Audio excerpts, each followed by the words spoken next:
चल मुझे,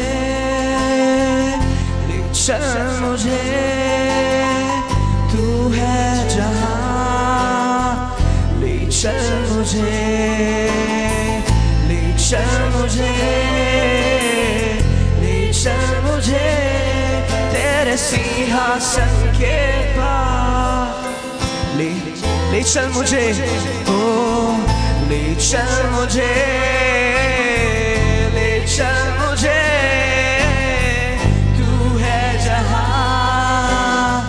ले चल मुझे, ओ ले चल मुझे, ले चल मुझे तेरे सिंहासन के पास। एक और बार बोलेंगे बुलंद आवाजों में, ले चल मुझे,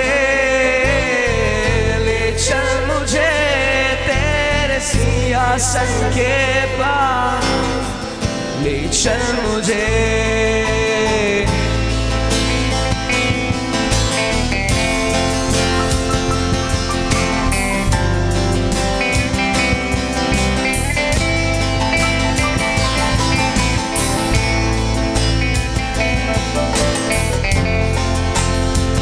आराधना करे मेरे प्रियो, उससे कहे खुदा मैं तेरे पास आना चाहता हूँ, हो मैं तेरे पास आता हूँ पवित्र दिल से, आराधना मैं करता हूँ प्रेमी मन से, मैं तेरे पास आता हूँ पवित्र दिल से, आराधना मैं करता हूँ प्रेमी मन से। तुझे ढूंढता हुआ, तुझे चाहता हुआ, मुझे खींच ले मैं दौड़ूंगा, तुझे ढूंढता हुआ, तुझे चाहता हुआ, मुझे खींच ले मैं दौड़ूंगा, ले चल मुझे, ले चल मुझे, तू है जहां, ले चल, ले चल मुझे, ले चल मुझे, ले चल मुझे तेरे सिंहासन के पास, ले चल मुझे। आइए उसकी आराधना करें मेरे प्रियो, सच्चे दिल से उसके पास चले, उसे कहे खुदा मेरा हृदय तेरा है, मेरे जीवन में केवल तेरा राज है, तू ही मेरा बादशाह है, तू ही मेरा परमेश्वर पिता है और मैं तेरा ही हूँ, हो राजा मैं तेरा ही हूँ, हो तेरे पवित्र स्थान में तू मुझे ले चल, तुझे देखना मैं चाहता हूँ हर घड़ी हर पल, तेरे पवित्र स्थान में हो तू मुझे ले चल, तुझे मैं चाहता हर घड़ी हर पल, हर घड़ी हर, हो तुझे ढूंढता हुआ, तुझे चाहता हुआ, मुझे खींच ले मैं दो, गाएंगे हृदय से, हो तुझे चाहता, मुझे खींच ले मैं, सब कहें ले चल मुझे, ले चल, तू है जहां, हो ले चल मुझे, ले चल मुझे तेरे सिंहासन के पास, ले चल मुझे। मेरे प्रियो, जिस प्रकार एक हिरन जंगल में पानी के लिए हाफती है, क्या हमारा हृदय उस परमेश्वर के लिए हाफता है? क्या हम उसे पाने के लिए बेताब हैं? क्या हम उसे चाहते हैं हमारे हृदय में? क्या हमने हमारे जीवन में उसे वो पहला स्थान दे रखा है जो हमें देना चाहिए? मेरे प्रियो, आज हमें अपने आप को जांचने का समय है। आज ये कहने का स्थान है, कहने का समय है कि खुदा, कि तू मेरे जीवन में पहला स्थान रखता है। हाँ, मैं तुझसे प्रेम करता हूँ खुदा, बेहद प्रेम करता हूँ। ओ जैसे हिरनी पानी के लिए, ओ प्यासा मैं भी हूँ तेरे लिए। जैसे हिरनी पानी के लिए, ओ प्यासा मैं भी हूँ तेरे लिए। इस बात का ऐलान करें, हो जैसे हिरनी पानी के लिए, ओ प्यासा मैं भी हूँ तेरे लिए। ओ जैसे हिरनी पानी के लिए, प्यासा मैं भी हूँ तेरे लिए। तुझे ढूंढता हुआ, तुझे चाहता हुआ, मुझे खींच ले, मैं दौड़ूंगा। तुझे ढूंढता हुआ, तुझे चाहता हुआ, मुझे खींच ले, मैं दौड़ूंगा।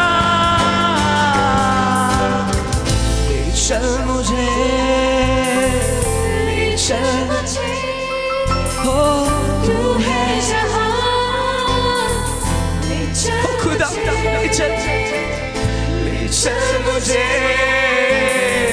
ले चल मुझे तेरे सिंहासन के पास, ले चल मुझे।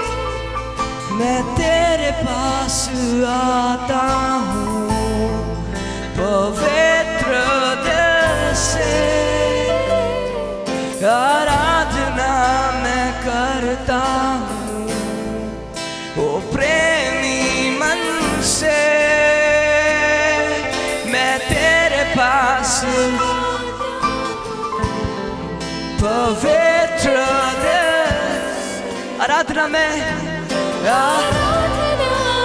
करता हूँ प्रेमी मन से।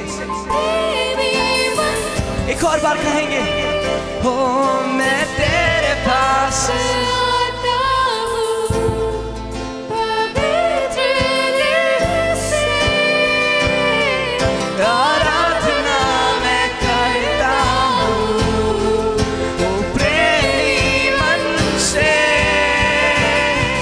तुझे ढूंढता हुआ, तुझे चाहता हुआ, मुझे खींच ले, मैं दो। ऐलान करे इस बात का मेरे प्रियो, तुझे ढूंढता हुआ, तुझको मुझे खींच ले, मैं दौड़ूंगा। ले चल मुझे, ले चल मुझे, तू है जहां, ले चल मुझे, ले चल मुझे, ले चल मुझे तेरे सिंहासन के पास, ले चल मुझे। तो आइए परमेश्वर के वचन में से निकालें फिलिपियों की पत्री 1 अध्याय और उसका 27 पद। फिलिपियों की पत्री पहला अध्याय और 27वां वचन। 27वां वचन पढ़िए। केवल इतना करो, केवल इतना करो, ज़्यादा करने की जरूरत नहीं। आज हम देखेंगे क्या ज़्यादा नहीं करना है, क्या करना है, सिर्फ क्या करना है। केवल इतना करो कि तुम्हारा चाल चलन, कि हमारा चाल चलन मसीह के सुसमाचार के योग्य हो, कि चाहे मैं आकर तुम्हें देखूं, चाहे न भी आऊं, तुम्हारे विषय में यही सुनूं कि तुम एक ही आत्मा में स्थिर हो, हाँ। और एक ही चित्त होकर सुसमाचार के विश्वास के लिए परिश्रम करते रहते हो। आमीन, हालेलुया। पौलुस विश्वासियों को पत्र लिखते समय कह रहा है, इस आयत में पौलुस के जीवन से कुछ बात विश्वासियों के लिए निकल रही है और वो कह रहा है कि केवल इतना करो कि तुम्हारा चाल चलन मसीह के सुसमाचार के योग्य हो जाए। हालेलुया।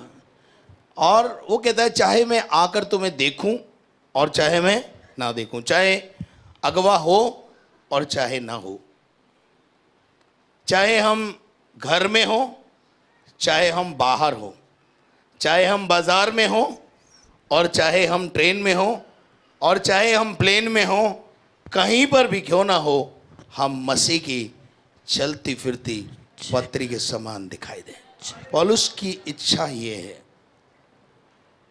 वो कहता है कि ज़रूरी नहीं है कि आप जब कलीसिया में आए और अपने अगुवे के सामने खड़े हों तब आप एक बहुत आत्मिक होने का आडंबर करें। आडंबर करने की ज़रूरत नहीं है। हम जो हैं वही हमें प्रकट करना है। आमीन। हम आत्मिक हैं तो हमें आत्मिक ही प्रकट करना है। और अगर हम कमज़ोर हैं हमें बोलना है, हम पास्टर मैं इस क्षेत्र में कमज़ोर हूँ। तो पौलुस सिखाता है अपने बच्चों को कि तुम केवल इतना करो कि तुम्हारा चाल चलन मसीह के सुसमाचार के योग्य हो जाए। यानी हमारा चलना फिरना, उठना बैठना, बोलना, हमारा चाल चलन, हमारा way of living, way of talking, सब सुसमाचार प्रचार करने लगे। हम ना बोले तो भी सुसमाचार हो फैल जाए। आमीन। लेकिन क्या हमारा जीवन ऐसा हुआ है? आज भी हमारे घरों में लड़ाई और झगड़े हैं। पहला कुरिन्थियों 1:10 पढ़िए।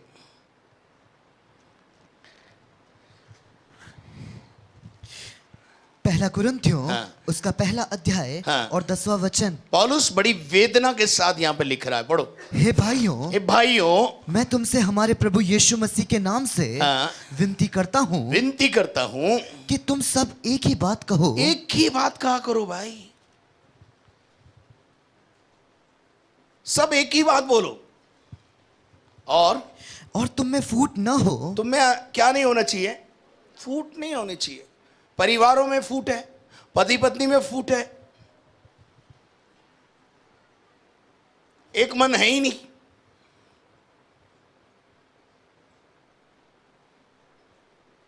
और उसके आगे क्या कहता, पढ़ो। परंतु एक ही मन, परंतु एक ही मन रहो और एक ही मत होकर मिले रहो। एक ही मत होकर क्या रहो?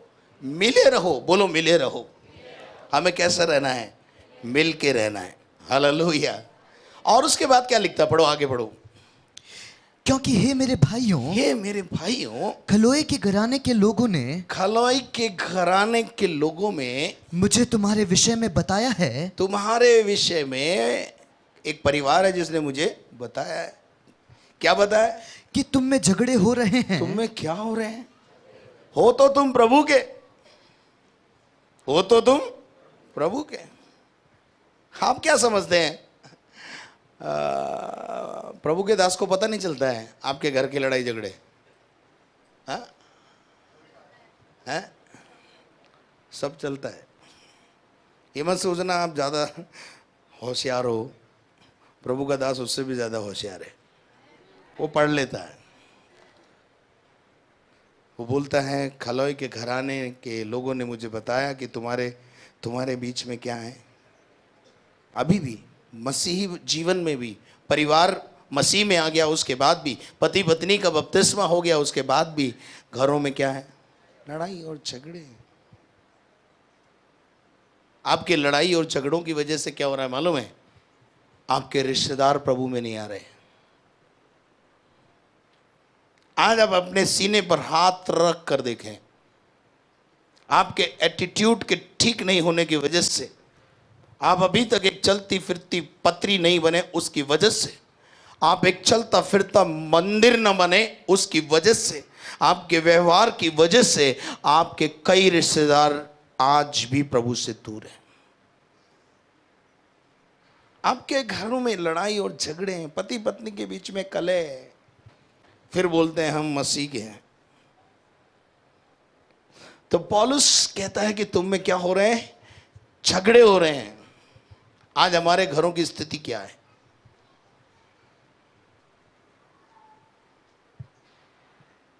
आज जरूरत है हमें एक मन होने की। आज जरूरत है हमें एक मत होने की। आज जरूरत है हमारे अंदर से फूट को, जो कड़वी बीजें, कड़वे दाने जो शैतान ने बोए उनको निकाल के बाहर फेंकने की, और पति पत्नी को एक मन होने की, परिवारों को, खानदानों को, कलीसिया के लोगों को एक मन होने की जरूरत है। एक समय था इस कलीसिया को यह बोलने की जरूरत नहीं थी कि एक मन रहो, लेकिन जैसे जैसे कलीसिया बढ़ी वैसे वैसे इस प्रचार की जरूरत महसूस होने लगी। और कल रात मैं प्रभु से पूछ रहा था कि प्रभु कल सुबह मुझे तेरे लोगों को क्या देना है। तो प्रभु ने इस आयत से मुझसे बात किया कि केवल इतना करो कि तुम्हारा चाल चलन मसीह के प्रचार के योग्य हो जाए, सुसमाचार के योग्य हो जाए। आपको अच्छा प्रचार करना नहीं आता, डोंट वरी, पर आप अपने एटीट्यूड से प्रचार कर सकते। आपका व्यवहार ही नहीं सुधरा है। लीडरशिप में कहां पर है? लीडरशिप में है, प्रेयर टावर में है, क्वायर में है, लीडरशिप में है, सिखाने वालों में आ गए हैं, लेकिन अभी तक हमारे अपने लीडर से बात कर रहा हूं मैं, खुद के घर में शांति नहीं रहने देते।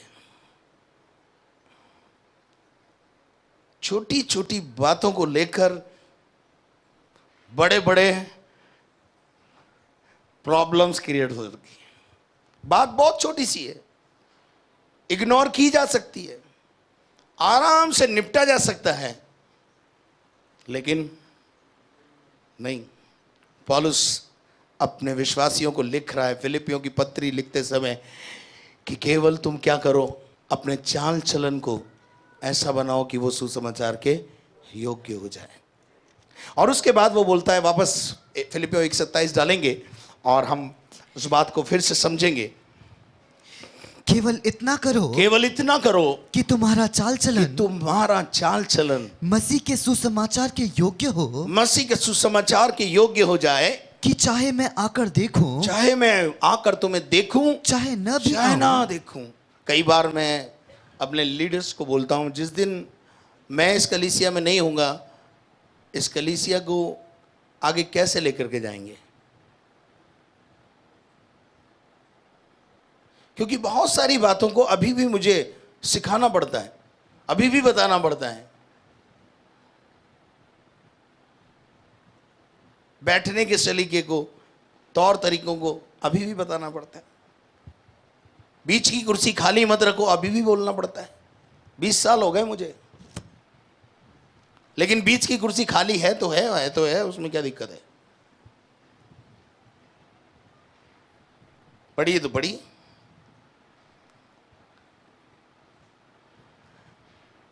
हालेलुया। तो वचन कहता है कि उसके आगे वो बोलता है कि मैं तुम्हारे विषय में ये सुनना चाहता हूं कि तुम एक ही आत्मा में स्थिर रहो। हमें एक ही आत्मा मिलाया है, कोई अलग अलग आत्मा मिलाया क्या? पवित्र आत्मा कैसा है? एक ही है। हमें परमेश्वर ने एक ही आत्मा मिलाया है, और हमें भय का आत्मा नहीं दिया है परमेश्वर ने, हमको डर का आत्मा नहीं दिया है परमेश्वर ने, परंतु हमको संयम का आत्मा दिया है। संयम के आत्मा में सहन करना, कंट्रोल करना, ये सब कुछ होना चाहिए। उसके बाद क्या लिखा है? तुम एक ही आत्मा में स्थिर रहो और एक ही चित्त होकर सुसमाचार के विषय में परिश्रम करते रहो। एक चित्त होना, जब कोई इंसान, कोई झुंड एक चित्त हो जाता है ना किसी बात पर, वो उस काम को कर देता है। एकता, unity. What is the need of unity? किसी भी काम को, किसी भी परिस्थिति से निपटने के लिए हमारे अंदर एकता होनी बहुत जरूरी है। अगर हमारे घर में विषम परिस्थितियां हैं और विषम परिस्थितियों में पति पत्नी एक मन हो जाए या परिवार के लोग एक मन हो जाएं, मैं आपको बताना चाहता हूं उस विषम परिस्थिति को आपका घर छोड़ के जाना पड़ेगा। कलीसिया में यदि विषम परिस्थितियां उत्पन्न हो जाए और यदि विश्वासी एकजुट हो जाएं तो उस परिस्थिति को बदलने में ज्यादा समय नहीं लगेगा। तो आज सुबह हमें एक मन होने की जरूरत है, एक चित होने की जरूरत है। और काहे के लिए होना है? सुसमाचार के लिए। अगर हम सब एक आत्मा के हो जाएं, एक मन के हो जाएं, एक चित्त के हो जाएं तो अजमेर कल प्रभु के पास आ सकता है। ज्यादा देर की जरूरत नहीं है। हफ्ते भर आप क्या करते हैं अपने घर में? हफ्ते भर एक सप्ताह में एक व्यक्ति को कलीसिया में लाने के लिए क्या हम प्रयास करते हैं?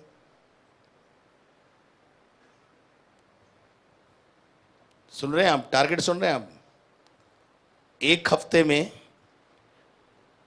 कलीसिया में केवल एक व्यक्ति को लाने का क्या आपने प्रयास किया? खुदा ने आपको i20 दी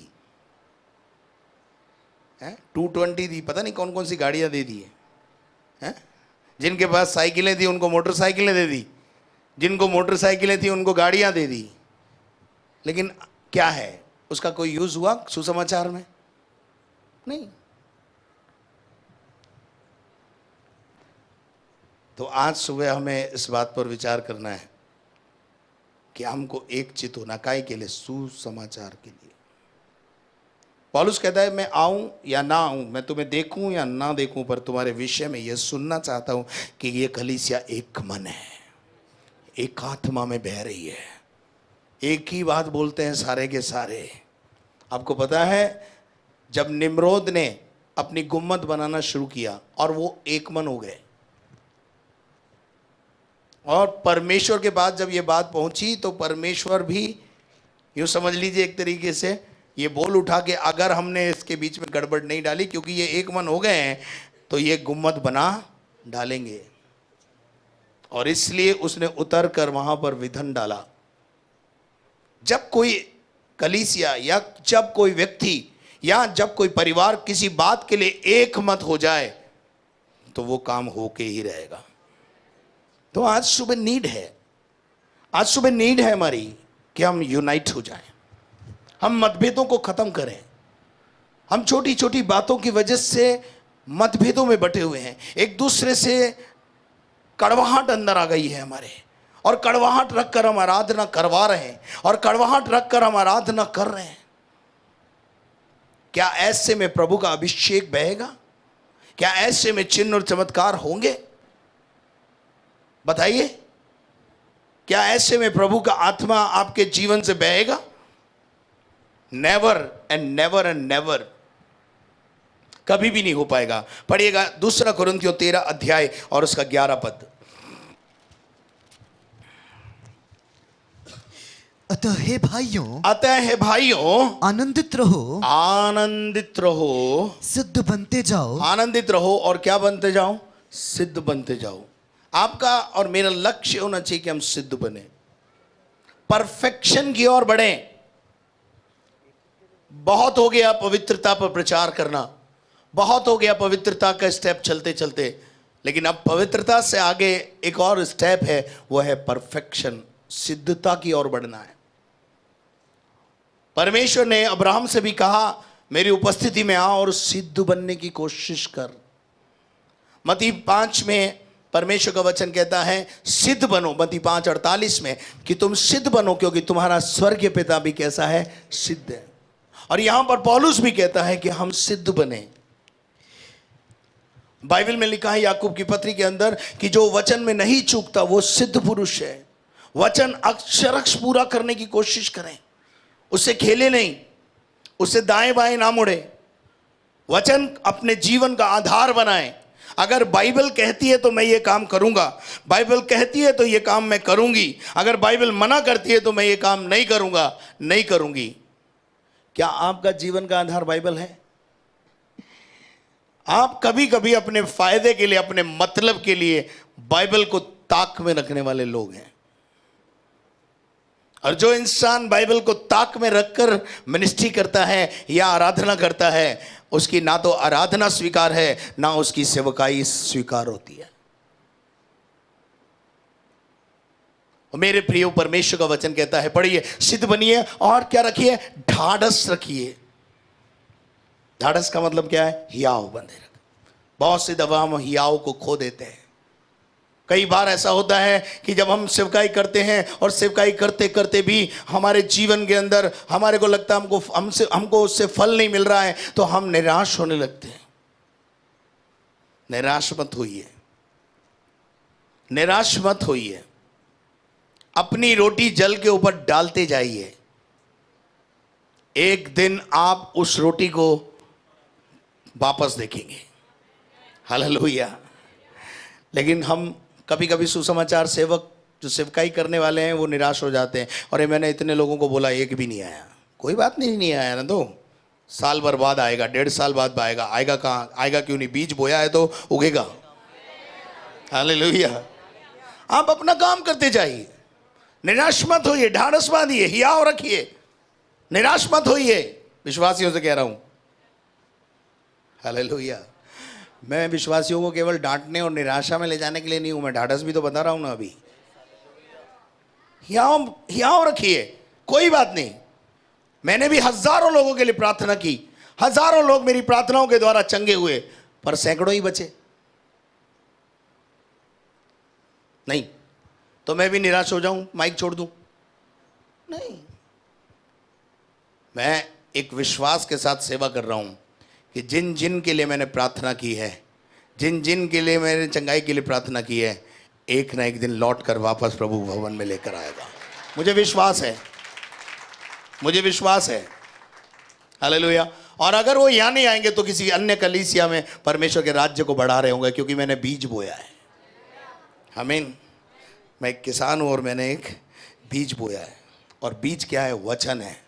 मैंने वचन बोया है और वचन कभी खाली नहीं लौटता है। वचन कभी खाली नहीं लौटता है। हालेलुया। इसलिए वचन कहता है कि सांझ को भी अपना हाथ मत रोक और सुबह को भी हाथ मत रोक। इवेंजलिज्म चलने दे, रोक मत, चुप मत रहे। और उसके बाद क्या लिखा है? पढ़ो, एक ही मन रखो। कैसा मन? ये काम शैतान होने नहीं देता। एक मन होने नहीं देता, क्योंकि बाइबल में लिखा है 2 जन पृथ्वी पर, मत्ती 18 में, 2 जन पृथ्वी पर एक मन होकर जो कुछ पृथ्वी पर बांधेंगे वो स्वर्ग में बंध जाएगा, और जो कुछ पृथ्वी पर खोलेंगे वो स्वर्ग में खुल जाएगा। पौलुस अपनी पत्री में, कुरिन्थियों की पत्री को लिखते समय बोलता है पति पत्नी को एक मन होने के लिए, और वो कहता है तुम एक मन रहो ताकि तुम्हारी प्रार्थनाएं ऊपर पहुंचे। पति पत्नी जब तक एक मन नहीं होंगे, परिवार एक मन नहीं होगा, परिवार में यूनिटी नहीं आएगी, तब तक परिवार उन्नति नहीं कर पाएगा। जो परिवार यूनाइटेड है, जो कलीसिया एक सूत्र में बंधी हुई है, वो आगे बढ़ेगी, वो लक्ष्य की ओर बढ़ेगी और लक्ष्य को प्राप्त करेगी। लेकिन जहां फूट आ जाती है वहां टुकड़े टुकड़े हो जाते हैं। वहां क्या हो जाते हैं? किसी भी विषम परिस्थिति से लड़ने के लिए एकता की जरूरत है, यूनिटी की जरूरत है। और परमेश्वर का वचन कहता है एक ही मन रखो, मेल से रहो। कैसे रहना है? मेल मिलाप से रहना है। लड़ाई झगड़ा नहीं करना है। नुकसान हो रहा है, बर्दाश्त कर लो थोड़ा सा, कोई बात नहीं।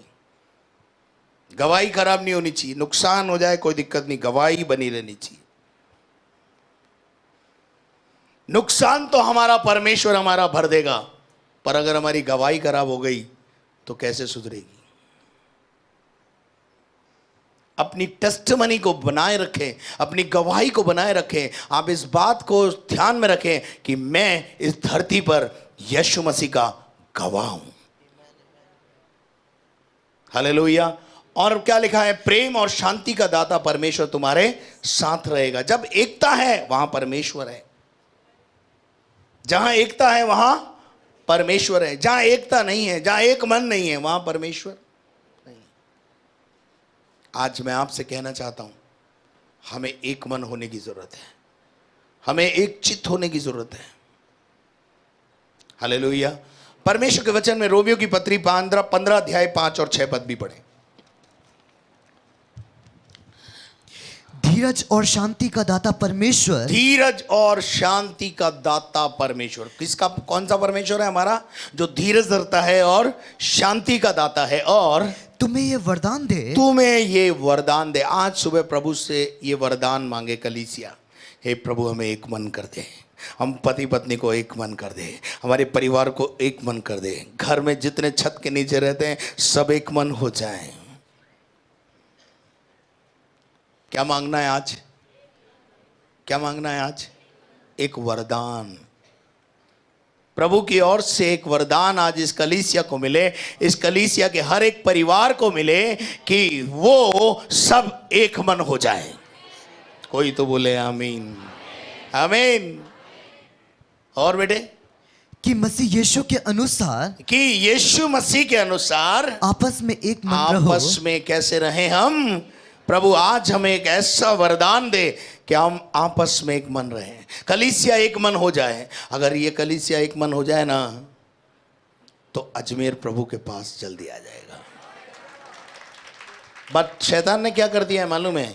हमारे बीच में कड़वे दानों को बो दिया है।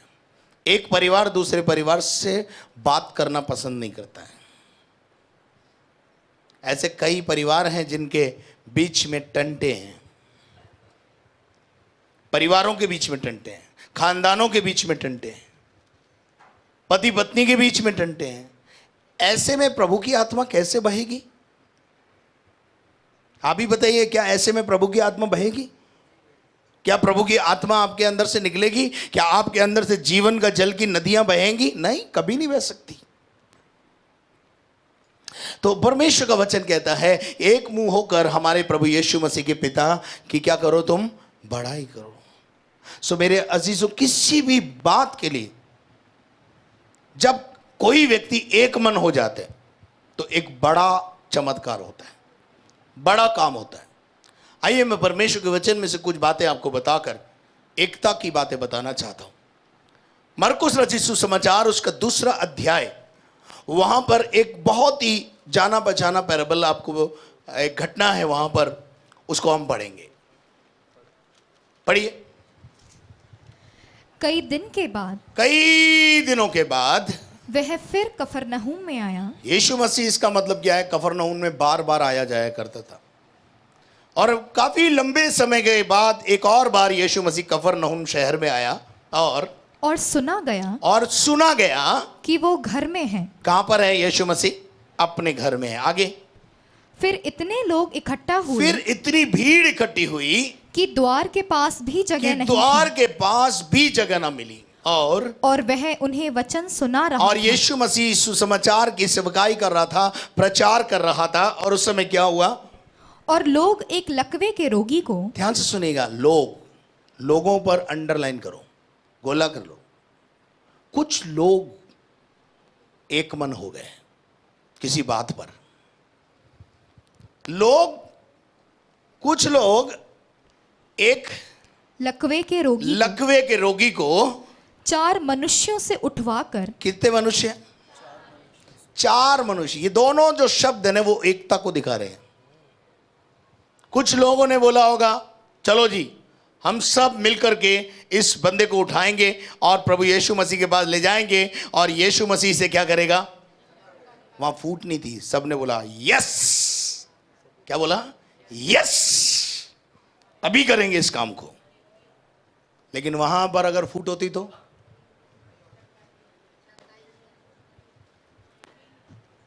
चमत्कार नहीं होता। चमत्कार हमेशा यूनिटी में होता है, ध्यान रखना। आपको पता है कि वहां लिखा है कि जब यीशु मसीह का जन्म हुआ तो चरवाहे लोग इकट्ठे होकर रात को ताप रहे थे। दिन में वो अपनी अपनी भेड़ बकरियों को अलग अलग चराते थे, लेकिन रात को सारे चरवाहे एक साथ इकट्ठे होते थे। और एक साथ जब वो इकट्ठे थे तो यीशु की पैदाइश का सुसमाचार सबसे पहले उनके पास पहुंचा। जहां एकता है वहां यीशु मसीह उपस्थित रहता है। हालेलुया। और ये 4 लोगों से 4 लोग एक मन, कितने लोग? 4 लोग एक मन होना बहुत जरूरी है। 2 ही नहीं हो पाते, 4 क्या करेंगे? लेकिन ये चारों व्यक्ति कैसे हो गए? एक मन हो गए। और चारों ने मिलकर किसको उठा लिया है? एक ऐसे व्यक्ति को उठा लिया है जो खुद अपने आप से उठ नहीं सकता, जो खुद अपने आप से कुछ कर नहीं सकता। मैं बोलना चाहता हूं, क्या 4 परिवार मिलकर एक ऐसे परिवार को जो खुद अपने बच्चे की शादी नहीं करा सकता, जो खुद अपने बच्चे को पढ़ा नहीं सकता, क्या 4 परिवार मिलकर उसके पैरालाइज को दूर नहीं कर सकते? हेलो, कर सकते हैं। लेकिन ऐसा मन भी तो होना चाहिए ना अंदर से, ऐसा सोच, ऐसी विचारधाराएं हमारे अंदर जन्म लेनी चाहिए। कुछ दिनों पहले एक बहन आई मेरे पास और मुझसे कहा, पास्टर कभी किसी की शादी हो रही हो तो मुझे बताना, हम उस बच्ची की शादी करने में मदद करेंगे। आओ ना, ऐसे आ जाओ ना, आ जाओ, कुछ लोग आ जाओ। बहुत हैं जो आपके हाथों का इंतजार कर रहे हैं। और अगर ये हाथ बढ़ेंगे तो वो हाथ हरे भरे भी प्रभु करेगा, कमी नहीं आएगी, घटी नहीं आएगी, ये ध्यान रखना। आएगी? मैं तो नहीं सोचता आएगी, क्योंकि बाइबल में लिखा है लेने से देना धन्य है। हालेलुया। और इन चारों व्यक्तियों ने उठाकर उस झोले के मारे को कहां ले गया? यीशु के पास ले गया। और यीशु ने क्या कहा मालूम है? किन के विश्वास को देखकर काम किया? उन 4 लोगों का मेहनत देखी, 4 लोगों का विश्वास देखा। 4 लोगों ने क्या करा? जब रास्ता नहीं मिला तो उन्होंने छत खोल दी। छत खोलने में मेहनत नहीं लगी होगी? अगर 4 व्यक्ति एक मन नहीं होते, छत खुलती? 4 व्यक्ति एक मन नहीं होते तो क्या वो खाट नीचे उतर सकती थी? आप समझ रहे हैं मेरी बात को? 4 परिवार एक मन हो जाएं, हम सब एक मन हो जाएं, जितने झोले के मारे हैं ना, सब प्रभु के पास पहुंच जाएंगे। हमें अपना काम करना है, प्रभु अपना काम करेगा। झोले के मारे को यीशु तक पहुंचाना लोगों का काम था, उन 4 लोगों का काम था। उन लोगों ने जो सोचा था उसको पूरा किया, बाकी का चमत्कार यीशु मसीह ने किया। हालेलुया। तो एकता बहुत जरूरी है। आप क्या सोचते हैं मैं अकेला ये चर्च चला लूंगा? नहीं, मैं नहीं चला सकता। जब तक मेरा परिवार मेरे साथ ना हो मैं नहीं कर सकता। जब तक मेरे कोवर्कर्स, मेरे साथी, सहायक मेरा साथ ना दे मैं कुछ नहीं कर सकता। ये इंडिपेंडेंट होने का समय नहीं है, ये इंटरडिपेंडेंट होने का समय है। हमें एक दूसरे पर निर्भर होने की जरूरत है, एक दूसरे की सहायता की जरूरत है। एक दूसरे के साथ आगे बढ़ना है तो एक दूसरे के साथ हाथ से हाथ मिलाकर आगे बढ़ना पड़ेगा। हालेलुया। इस अजमेर को पूरे को प्रभु के पास लेकर के आना है तो मुझे और आपको एक मन होना पड़ेगा। कोई तो बोले आमीन। हालेलुया। अगर हम सब एक मन हो जाएं, एक लक्ष्य हमारे पास हो। हमारे पास लक्ष्य नहीं है। मैं चाहता हूं हम लक्ष्य लेकर के चलें। 2025 हमारे सामने है, आएगा ना? है? तब तक पूरे राजस्थान में कलीसिया स्थापित कर दे। ये कलीसिया एक लक्ष्य लेकर के चले।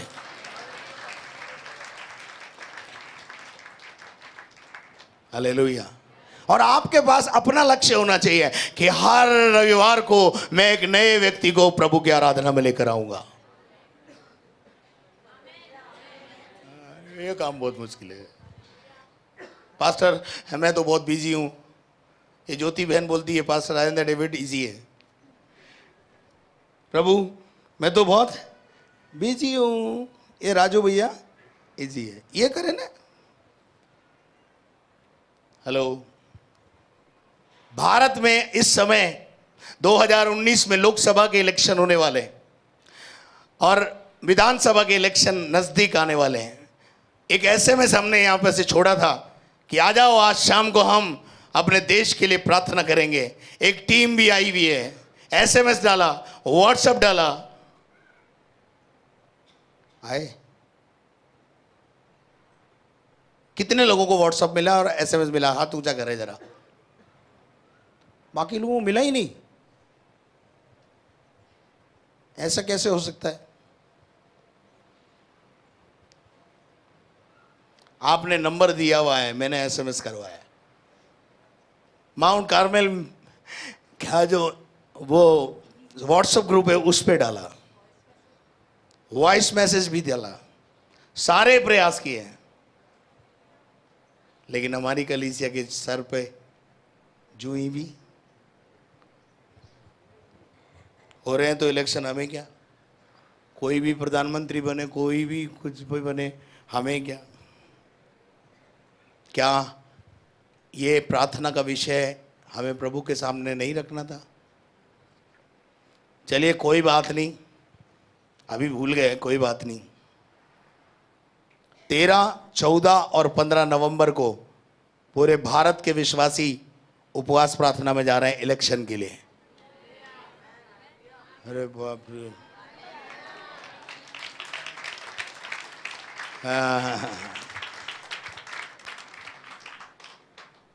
अपने देश के लिए एक अच्छा शासन मिले।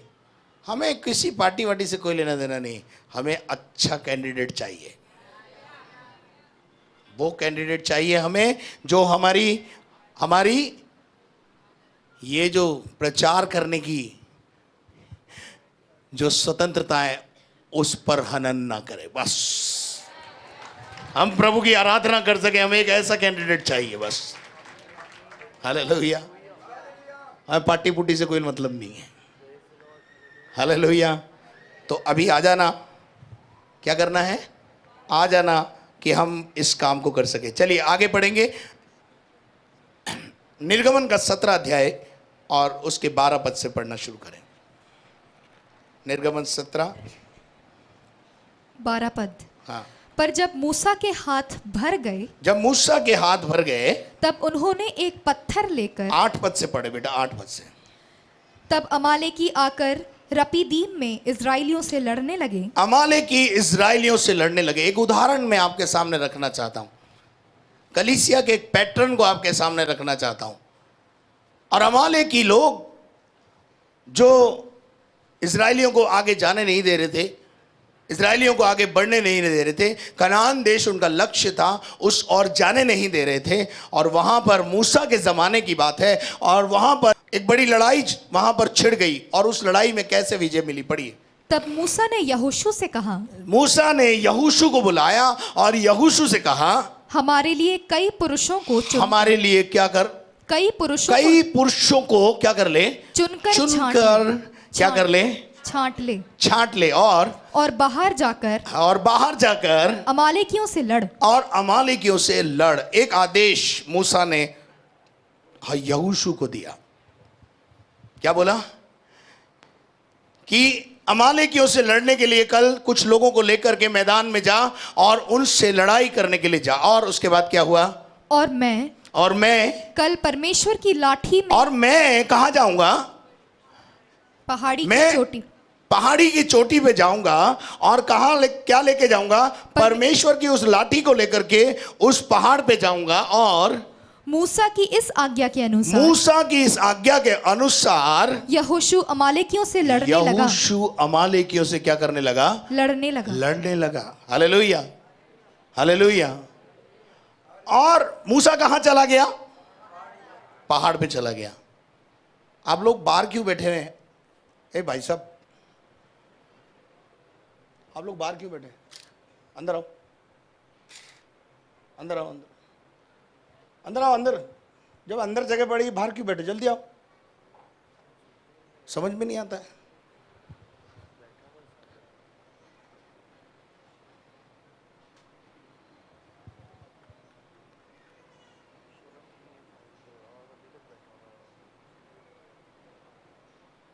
वो एक कहाँ गया? आ जाओ, इधर आओ, यहाँ बैठो। ये मूसा है, मुझे मूसा की जरूरत थी इसलिए बुलाया बाहर से। हालेलुया। मूसा अपनी लाठी को लेकर कहाँ चला गया? पहाड़ पर चला गया। और जब वो पहाड़ पे चला गया और उसने यहोशू को कहा जाकर क्या कर, मैदान में जाकर अमालेकी उससे लड़ाई को लड़। और जब मूसा के साथ कौन था? हारून और हूर। चलो दोनों जने इधर आ जाओ, एक इधर आ। ये हारून है, ठीक है, और ये हूर है। ये दोनों भी किसके साथ गए? मूसा के साथ गए। ध्यान से सुनिएगा, ये दोनों मूसा के साथ पहाड़ के ऊपर गए। पहाड़ पे चढ़ना इतना आसान नहीं है, हैं? आसान है क्या? किसी किसी का पहाड़ पे मकान है, मैं तो चढ़ता चढ़ता इनके घर गया तो आधा हो गया।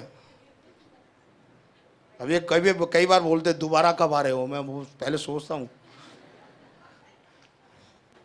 पहाड़ पे जाना इतना आसान नहीं है। लेकिन मूसा अपने लोगों को लेकर, हारून और हूर को लेकर, हारून और हूर कौन है? हारून तो मूसा का बड़ा भाई है और हूर भी यहूदा के गोत्र का एक जवान है जो मूसा के साथ सेवकाई में इसका साथ देने वाला है। Hallelujah, hallelujah. क्या आप मेरी बात को समझ रहे हैं?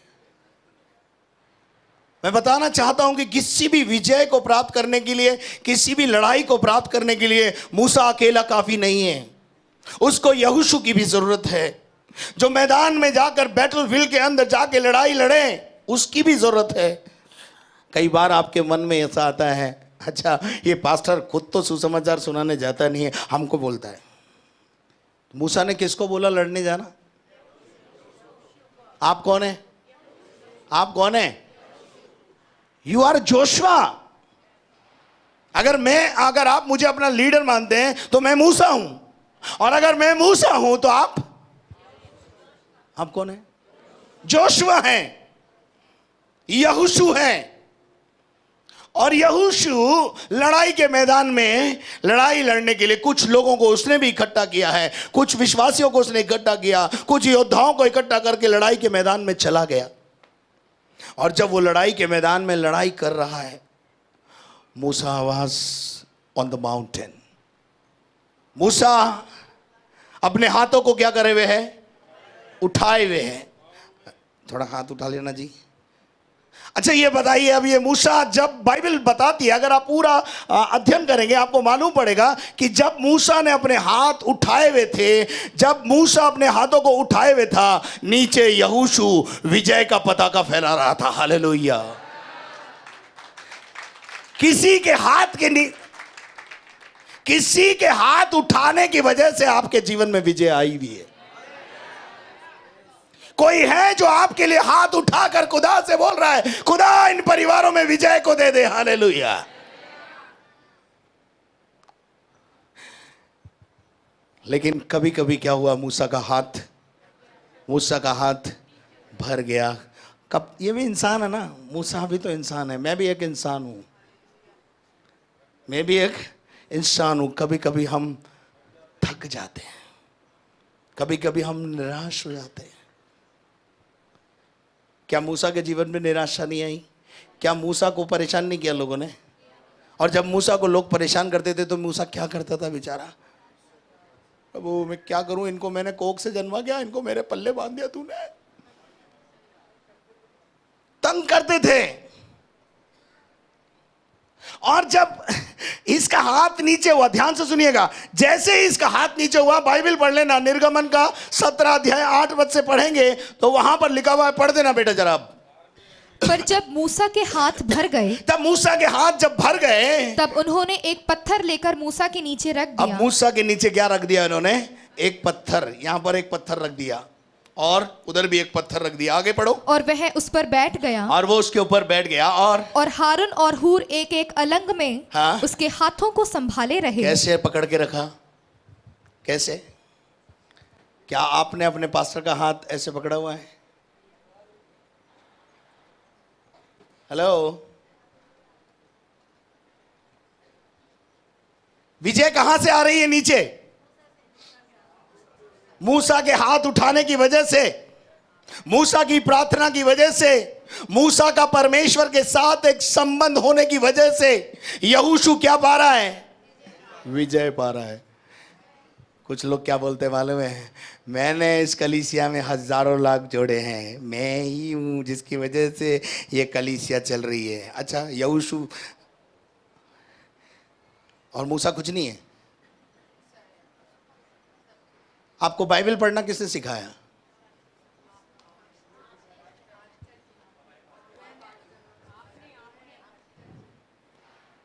आपको दुआ करना किसने सिखाया? आपको बाइबल निकालना किसने सिखाया? घर से सीखे? इस मूसा ने आपके साथ मेहनत किया। आपको दास्ताव की गुलामी में से कौन छुड़ा के लाया? जब आप दास्ताव में थे, जब दुश्मन ने आपको पकड़ा हुआ था, दुष्ट आत्मा ने आपको घेरा हुआ था, परिस्थितियों ने आपको घेरे में डाल रखा था, दुष्ट आत्माएं आपके घर में तांडव मचा रही थी, मधुमक्खी के छत्ते में हाथ किसने डाला? कौन से पास्टर हैं? ये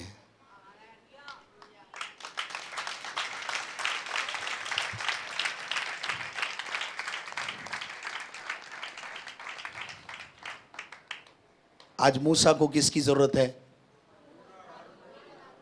हारून। ये एकता को बता रहा है। किसको बता रहा है?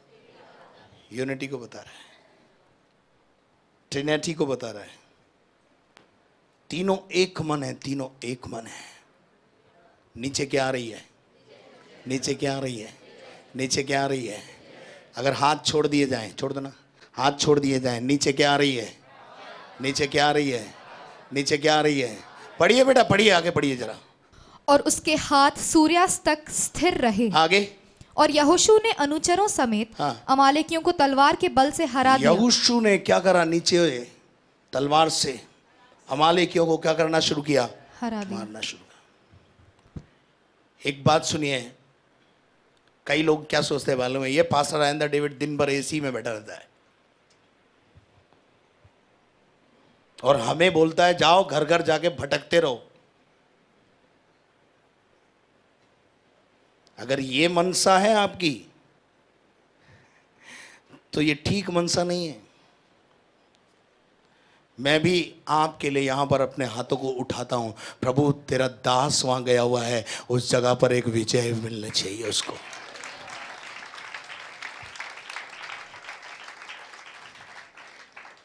हालेलुया। नीचे क्या आ रही थी? हाथ नीचे रहे तो। एक और बात यहां बोलना चाहता हूं, जब तक आप परमेश्वर के बलवंत हाथ के नीचे हैं और प्रभु के दास की अधीनता में हैं, विजय बनी रहेगी। जिन्होंने प्रभु के दास के हाथ से बाहर हुए हैं, या जिन्होंने इस कलीसिया को छोड़ा है, या उसकी हमारी अधीनता को छोड़ा है, उनके घर खुद आप जाके देख लेना, मुझे बोलने की जरूरत नहीं है। उनके बच्चों के हाल आप जाके देख लेना, मुझे बोलने की जरूरत नहीं है। बाइबल सिखाती है तुम अपने अगुओं की अधीनता में बने रहो। Praise the Lord. विजय कहां से आई? मूसा की पहाड़ी अनुभव के द्वारा, पहाड़ी प्रार्थना के द्वारा, परमेश्वर के साथ एक रिलेशन के कारण। यहोशू नीचे क्या सोच रहा है? मेरी वजह से। लेकिन क्या हुआ? परमेश्वर ने उसको सिखाने के लिए मूसा के हाथ को क्या कर दिया? नीचे करवा दिया। नीचे क्या आने लगी? नीचे क्या आने लगी? हार। क्यों आई हार? क्योंकि मूसा का हाथ उसके ऊपर से हट गया। मूसा के हाथ भर गए। लेकिन शायद मोबाइल पे फोन किया होगा, हारून और हूर को, भैया यहाँ तो मर रहे हैं सब। अच्छा मर रहे? फिर इन्होंने हाथों को क्या करा? जैसे ही हाथों को ऊंचा किया, नीचे विजय चालू हो गई। जब तक आप परमेश्वर के दासों और परमेश्वर की अधीनता में रहेंगे, कलीसिया की अधीनता में रहेंगे, आपके घर और आपके परिवार में विजय का अनुभव बना रहेगा।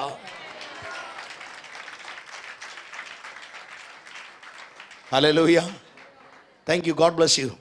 परमेश्वर आपको आशीष दे, इसलिए अंदर ही बैठना भी। हाँ, हालेलुया। किसी विषम परिस्थिति से, किसी लड़ाई को जीतने के लिए, एक बड़ी लड़ाई को जीतने के लिए एक मन होना बहुत जरूरी है मेरे प्रियो। परमेश्वर के वचन में से मैं आपको चाहता हूं कि आप निकाल के पढ़े पहला इतिहास उसका 12 अध्याय, न्यायों की पुस्तक 20 का 11, पहले 20 का 1 पढ़े। और अगर आप पूरे उस न्यायों के 19 अध्याय को पढ़ेंगे तो वहां पर एक विषम परिस्थिति खड़ी हो गई है। एक सुरैतीन नाम की जो महिला है, उसके साथ एक बलात्कार हुआ है और उसकी वजह से पूरे 12 इजरायलियों के गोत्र में हाहाकार मच गया है। और उस परिस्थिति से निपटने के लिए इजरायलियों ने क्या किया? पहला पद पढ़ो, 20 का 1।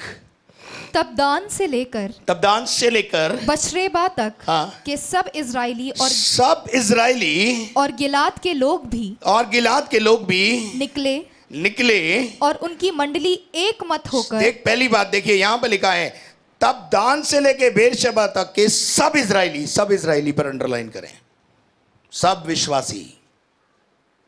किसी भी परिस्थिति से लड़ने के लिए अगर सारे विश्वासी एक मन हो जाए तो आपकी विजय को कोई रोक नहीं सकता है, रोक सकता है। फिर उसके बाद क्या लिखा है? सब इजरायली, और उसके बाद क्या लिखा है? वो सब कैसे हो गए? और उनकी मंडली एक मत होकर। मंडली कैसे हो गई? मंडली को क्या होना है? हेलो, मैं जानता हूं कई बार जब इस कलीसिया के ऊपर शैतान का प्रहार हुआ, कई बार जब हम या हमारा परिवार विषम परिस्थिति में होकर गया, कलीसिया ने एक मन होकर, जैसे हारून और हूर ने मूसा के हाथों को उठाया, वैसे ही प्रभु ने इस कलीसिया में हारून और हूरों को रखा है और उन्होंने हमें बल दिया, बोला पास्टर आगे बढ़ो, हम आपके साथ हैं। और मैं आपको बताऊं, उनके बोलने की वजह से, उनके हियाव बंधाने की वजह से हम उन परिस्थितियों पर विजय पाकर आगे बढ़ गए। हाँ, मैं आपको अप्रिशिएट कर रहा हूं। है ऐसी कई समय ऐसा मेरे जीवन में भी आया जब मैं सेवकाई से अलग होने की कोशिश किया, जब मुझे लगा कि अब मेरी सेवकाई का अंत हो गया और अब मुझे सेवा में रहने का अधिकार नहीं है। उस विषम परिस्थिति में कलीसिया में कुछ हारून थे, कुछ हूर थे। उन्होंने कहा पास्टर घबराइए मत, हम आपके हाथों को ऊंचा करने में मदद करेंगे। I appreciate you. लेकिन मुझे अभी भी उसी आत्मा की जरूरत है। आज भी मैं ऐसा महसूस करता हूं कि इस कलीसिया को एक मन होने की फिर से एक जरूरत है। उसके बाद 11 पद पढ़िए, यहाँ इसको क्या कर लिखा है? 20 का 1 में लिखा हुआ है, वो सब के सब एक मन हो गए, एक मत हो गए और मिस्पा में यहोवा के पास इकट्ठे हुए। और उसके बाद 11 पद पढ़ें और घर जाकर आप इसको पढ़ें, आपको बड़ा मजा आएगा, समझ में आएगा कि एक मन होकर के जब किसी भी लड़ाई को लड़ना है, किसी भी परिस्थिति पर विजय पाना है, किसी भी चीज के ऊपर विजय पाना है, हमको यूनाइट होना है। एक बड़ा लक्ष्य रख लें आप सामने अपने। मैं आपको बताता हूं, अगर हम सब एक मन हो जाएं, हम उसको भी पार कर जाएंगे। हालेलुया। कुछ मुश्किल है? मैंने अभी बोल दिया 2025 तक पूरे राजस्थान में सेवकाई बढ़ जानी चाहिए, पूरे राजस्थान में चर्चेज स्थापित हो जाने चाहिए। क्या मुश्किल है? क्या मुश्किल है? नहीं है मुश्किल। Nothing is impossible. कुछ मुश्किल नहीं है, पर लक्ष्य की ओर क्या करना पड़ेगा? बढ़ना पड़ेगा। हालेलुया। कुछ लोगों को अपने कंधे के ऊपर अपना कलीसियाओं का बोझ लेना पड़ेगा। कुछ लोगों को उनका फादर बनना पड़ेगा। कुछ लोगों को आगे आना पड़ेगा। कुछ लोगों को बोझ उठाना पड़ेगा। कुछ लोगों को उस चरपाई का पाया पकड़ना पड़ेगा, ताकि उस शहर का पैरालाइज दूर हो जाए। आज शहर पैरालाइज में पड़े हुए हैं, कोमा में पड़े हुए हैं। किसी से पूछा, किसी जगह पे जाके, यीशु मसीह के बारे में जानते हो? तो दुकानदार ने कहा, बोला मुझे नहीं मालूम, कहीं आगे रहते होंगे, देख लो। राजस्थान की बात बता रहा हूं। क्या ऐसी जगहों पर सुसमाचार प्रचारकों की जरूरत नहीं है? किसी ने पूछा किसी दुकानदार से कि यीशु मसीह के बारे में जानते हो? तो दुकानदार का उत्तर था, आगे रहते होंगे, कहीं जाकर के पूछ लो। ऐसी दशा है राजस्थान की। राजस्थान के 24 जिले हैं जहां अभी तक कोई परमेश्वर का सेवक पहुंचा नहीं है। और मैं ये दायित्व को अपने कंधे पर लेना चाहता हूं। हम इस दायित्व को उठाएं। हम अंताकिया की कलीसिया बने, हम भेजने वाली कलीसिया बने। मैं जानता हूं कई सालों से आप बाइबल स्कूल को चलाने के लिए मदद कर रहे हैं, और मैं आपको विश्वास दिलाता हूं कि जो मिशनरी हम तैयार कर रहे हैं वो बम के गोलों के समान है। जहां गिरते हैं बम्बार्डमेंट होता है। Hallelujah, hallelujah. कुछ लोगों ने मदद देना बंद कर दिया। बाइबल स्कूल के लिए कमिटमेंट किया था, पर अब भूल गए, भूल गए। अच्छा, एक बात बताइए, आपके घर में सब लोग नौकरी करने जाते हो, घर में पैसा नहीं दें, कैसे चलेगा काम? हाँ जी, हाँ जी, चलेगा? पति भी नौकरी करने जाता है, ससुर भी नौकरी करने जाता है, सब लोग नौकरी करते हैं, लेकिन घर में कोई भी पैसा नहीं देता। खाने के लिए रोज सब तैयार हैं, काम चलेगा? सोचो ना थोड़ा।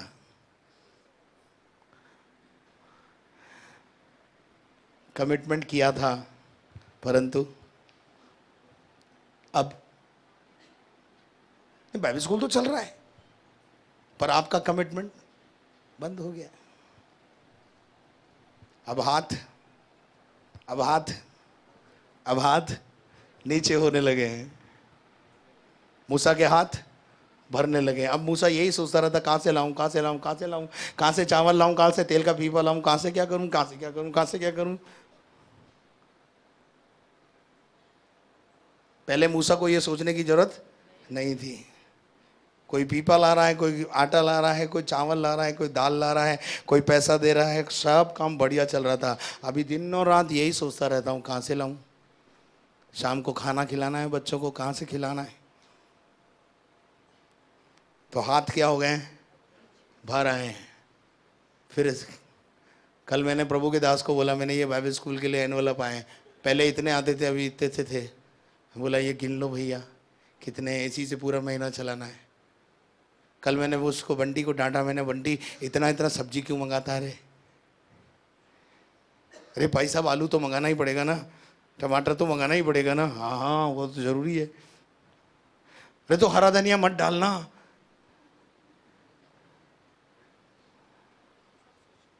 समझ में आ रहा है ना?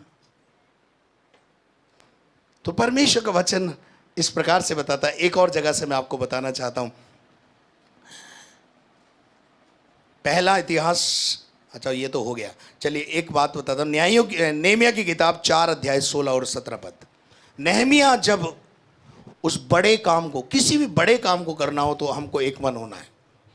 राजस्थान में सेवकाई फैलाना क्या है? छोटा काम है, बहुत छोटा काम है जी, एक बड़ा काम है।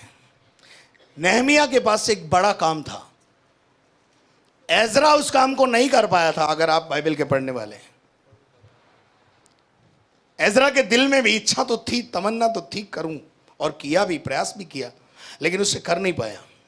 लेकिन जब नेहमिया को मालूम पड़ा तो नेहमिया ने उस बीड़े को उठाया। एजरा क्यों नहीं कर पाया? क्योंकि एजरा ने लोगों से अपील नहीं की। लेकिन नेहमिया कर पाया।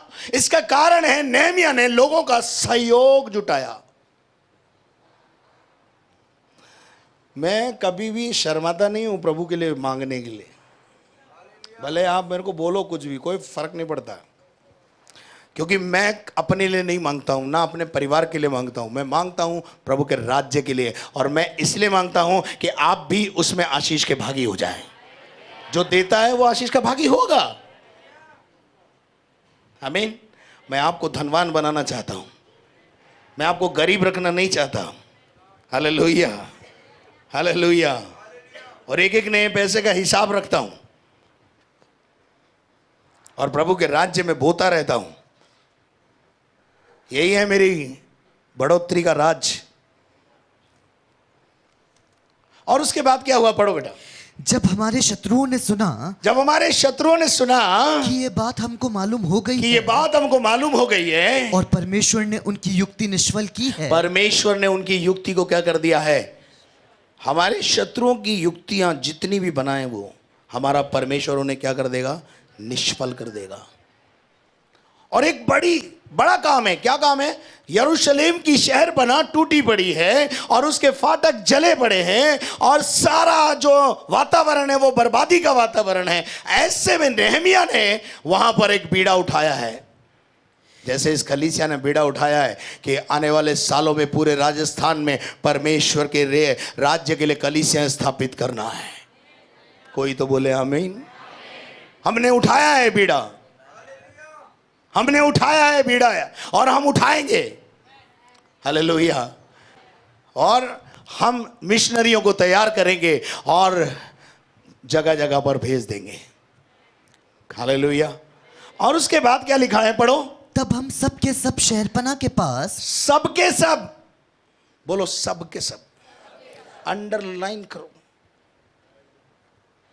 क्या करो? नेहमिया अकेला नहीं कर सकता था। नेहमिया ने अपील की लोगों से, सबके सब अपने अपने काम पर लौट गए। सबके सब अपने अपने कामों पर क्या कर गए। सब लोग अपना अपना काम प्रॉपरली करेंगे तो जल्दी से यरूशलेम की दीवारें तैयार हो जाएंगी। सब लोग अपना अपना काम, सब लोग अपने अपने तरीके से सेवकाई। किसी ने यहां से शुरू किया, किसी ने वहां से शुरू किया, किसी ने यरूशलेम की दीवार को वहां से उस फाटक से, किसी को उस फाटक पे लगाया। अलग अलग जगहों पर काम को शुरू कर दिया और थोड़े ही दिन में जो काम कई सालों में नहीं निपटा, 52 दिन में निपटा दिया। कितने दिन में? कितने दिन में? 52 दिन में। कितने दिन में? 52 दिन में।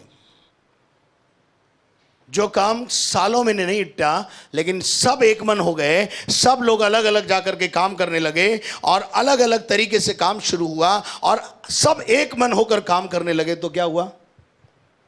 52 दिन में परमेश्वर की यरूशलेम की दीवारें बनकर तैयार हो गई। पढ़िएगा।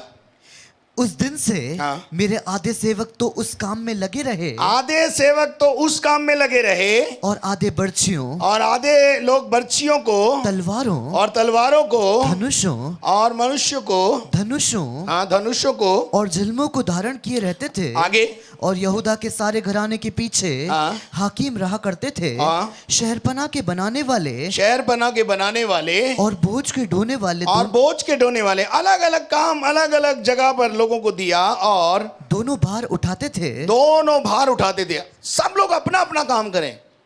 मैं अपना काम करूं, आप अपना काम करें, तो क्या होगा? क्या हो जाएगा? अच्छा एक बात बताइए, आप भेड़े हैं? आप यीशु मसीह की भेड़े हैं कि नहीं? मेरी मत बोलो, चलो यीशु की तो बोलो। कई लोग नाराज हो जाते हैं जब मैं बोलता हूँ आप मेरी भेड़ हो, नाराज हो जाते हैं, बोलते हैं हम तो यीशु मसीह की भेड़ है। अच्छा कोई बात नहीं, तो यीशु की सही, मैं भी खुद भी यीशु मसीह का ही हूँ। ठीक है, मैं आपका चरवा, अपने आप को आपका चरवा समझ के सोचता हूँ ये मेरी भेड़ है। अच्छा एक बात बताओ, भेड़ का काम क्या होता है? चरना। हाँ? नहीं नहीं, हाँ वो दूध, दूध और दूध देना और ऊन देना और भी एक काम होता है भेड़ का। हाँ, ये वाला काम बोलते नहीं कोई। 3 काम होते हैं। पहला, दूध देना। दे रहे हो क्या? है जी।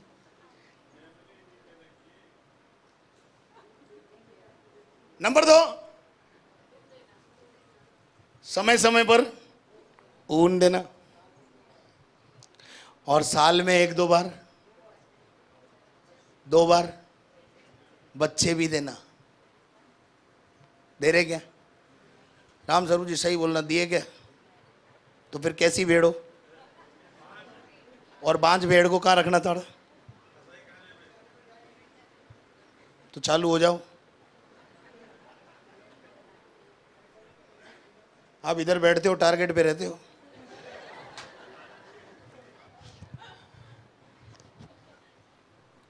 क्या भेड़ों का काम होता है? 3 काम। मेमने पैदा करना किसका काम है? ये पादरी साहब कुछ करते ही नहीं है, कलीसिया बढ़ी नहीं है। अरे कलीसिया बढ़ाने का काम मेरा थोड़ी है। आप मेमना लाओ, पैदा करके एक मेमना लाओ। मैं उस मेमने को क्या करूंगा? नहलाऊंगा, धुलाऊंगा, खिलाऊंगा, पिलाऊंगा, मोटा तगड़ा करके भेड़ बनाऊंगा। फिर उससे बोलूंगा तू अब तू भी भेड़ मेमना जन्म दे। हालेलुया। आप कौन है? यीशु मसीह की भेड़ को क्या देना चाहिए? 3 चीज बोलो। बोलो कौन कौन सी? दूध, जोर से बोलो। दूध, ऊन और दिए क्या? कई लोग कई साल से आ रहे हैं लेकिन एक भी बच्चा पैदा, एक को भी नहीं लेके आए। चलिए कोई बात नहीं। हालेलुया। चलिए एक और आयत हम पढ़ेंगे, इसी को आगे पढ़ेंगे इसको, कि इसका 6 का 15 पद पढ़ो। अलूल महीने के 25वें दिन को, 25वें दिन को, अर्थात 52 दिन के भीतर, अर्थात कितने दिन के भीतर? 52 दिन के भीतर शहरपना बन गई। शहरपना बन गई। क्यों बन गई? Because of unity. एक मन होकर, एक आत्मा में होकर, एक चित होकर, रात और दिन मेहनत करके उन्होंने उस काम को क्या कर दिया? 52 दिन में पूरा कर दिया। हालेलुया। क्या ये अजमेर 52 दिन में प्रभु के पास नहीं आ सकता है? लेकिन आएगा कैसे मालूम है? आपको बाहर जाना पड़ेगा, आपको निकलना पड़ेगा। कुछ लोग मेरे को आके बोलते हैं, भाई साहब वो मैंने नौकरी कर रही थी और नौकरी कर रहा था, वहाँ से मुझे सॉरी बोल दिया। मैं बोला काय को सॉरी बोला रे? हो भाई साहब उनका वो टारगेट होता है वो पूरा नहीं हुआ। क्या नहीं हुआ? क्या नहीं पूरा हुआ? टारगेट पूरा नहीं हुआ तो वो लोगों ने क्या बोल दिया? सॉरी बोल दिया। मंडली को भी कोई टारगेट है कि नहीं है? है जी? आपका अपना भी कोई टारगेट है कि नहीं है? इससे पहले कि प्रभु आपको सॉरी बोले, आप अपना टारगेट पूरा करो। हालेलुया। क्या आप मेरी बात को समझ रहे हैं? किसी भी विषम परिस्थिति से निपटने के लिए, किसी भी विषम परिस्थिति से निपटने के लिए यूनिटी बहुत जरूरी है, एकता बहुत जरूरी है। मेरे प्रियो, जैसे मैंने बहुत सारे उदाहरण देकर आपको समझाया, आपके परिवार में यूनिटी होना बहुत जरूरी है, कलीसिया में यूनिटी होना बहुत जरूरी है। आइए हम अपने जीवन से कड़वाहट को दूर कर दें, एक मन हो जाए। किसी ने दिल दुखाया है तो माफ कर दें। किसी ने किसी का दिल दुखाया है, माफ कर दें। आप लोग क्या बोलते हैं मालूम है? वो आके माफी मांगेगा तो मैं माफ कर दूंगा। ये माफी भैया, ये क्रिश्चियनिटी नहीं है, ये मसीहत नहीं है। यीशु ने क्रूस से कलवरी पर किसी के मांगने से माफी दी थी? आप उस यीशु के फॉलोवर हैं जिसने उन लोगों को जिन्होंने यीशु को सताया था, मारा था, पीटा था, उनको पहला कलमा जब यीशु ने बोला तो ये बोला, हे पिता इन्हें क्षमा कर दे क्योंकि ये जानते नहीं है ये क्या कर रहे हैं। गलती से किसी का साथ कोई कड़वाहट है, मन मुटाव है, जिसके कारण से आपकी उन्नति रुकी हुई है, आपका परिवार की उन्नति रुकी हुई है, आपका परिवार एक मन हो जाए, पति पत्नी एक मन हो जाए, बच्चे एक मन हो जाए, चर्च एक मन हो जाए, एक बड़ा काम करेंगे हम। दूसरा राजा 6 अध्याय पहला पद अगर हम पढ़ेंगे, वहां पर एक समस्या आई है, और वो समस्या क्या है मालूम है? जिस भवन में वो रहते हैं वो छोटा है। वो क्या है? छोटा है। और वो लोग सारे लोग मिलकर एलीशा के पास आए और एलीशा से कहने लगे, एलीशा जिस घर में हम रहते हैं, जिस भवन में हम रहते हैं, वो भवन कैसा है? छोटा है। क्यों ना हम इस भवन को क्या करें? बड़ा कर लें। बड़ा करने के लिए क्या करना पड़ेगा? बल्लियां लानी पड़ेगी। बल्लियां लाने के लिए क्या करना पड़ेगा? पहाड़ और मैदानों में, नदी के किनारे जाना पड़ेगा। एलीशा ने कहा ठीक है जाओ, लेकिन वो उन्होंने क्या कहा? एलीशा आप भी हमारे साथ चलो। और वो जाकर बल्लियां काट के ले आए, और बल्लियां काट के लाकर उन्होंने उस भवन को क्या कर दिया? बड़ा कर दिया। मेरा इशारा समझ रहे हैं आप? ये भवन छोटा पड़ने लगा है, ऊपर का भवन तैयार करना है, बल्लियां लानी हैं, सीमेंट के कट्टे लाने हैं, आयरन लाना है। बहुत जल्दी प्रभु इस काम को पूरा करने जा रहा है। और किसके द्वारा करेगा मालूम है? मेरे और आपके द्वारा। हालेलुया। जो प्रभु के दास लोग, उस दिन 3-4 दास आए थे, उसमें से एक ने भविष्यवाणी की, परमेश्वर एक बड़ा द्वार खोलने जा रहा है। कितने लोग थे उस दिन? सुना था? प्रभु के दास ने बोला परमेश्वर एक बड़ा और उपयोगी द्वार खोलने जा रहा है। इसी साल परमेश्वर कुछ ना कुछ नया करने जा रहा है। हालेलुया। ये भवन छोटा पड़ने लगा है, प्रभु हमको ऊपर का भवन बनाने के लिए ताकत प्रदान करेगा। हालेलुया। ये चर्च नहीं है, ये तो हॉल है। चर्च तो ऊपर बनेगा, इससे बड़ा बनेगा, बालकनी बनेगी। हालेलुया। सुंदर बनेगा। अजमेर के लोग, राजस्थान के लोग आने लगेंगे देखने के लिए प्रभु के दास ने कैसा भवन बनाया है, प्रभु ने कैसा भवन बनाया है। और ये हम सब मिलकर बनाएंगे। ये हम सब मिलकर बनाएंगे। हालेलुया। अगर नेहमिया 52 दिन में बना सकता है तो हम भी प्रभु के लिए खड़े होंगे। एकता में ताकत है। आइए अपने स्थान पर खड़े हो जाएं। और अपने जीवन में अगर एकता नहीं है, परिवारों में एकता नहीं है, आज दोनों शिफ्टों में हम एक मन होने के लिए बात करें।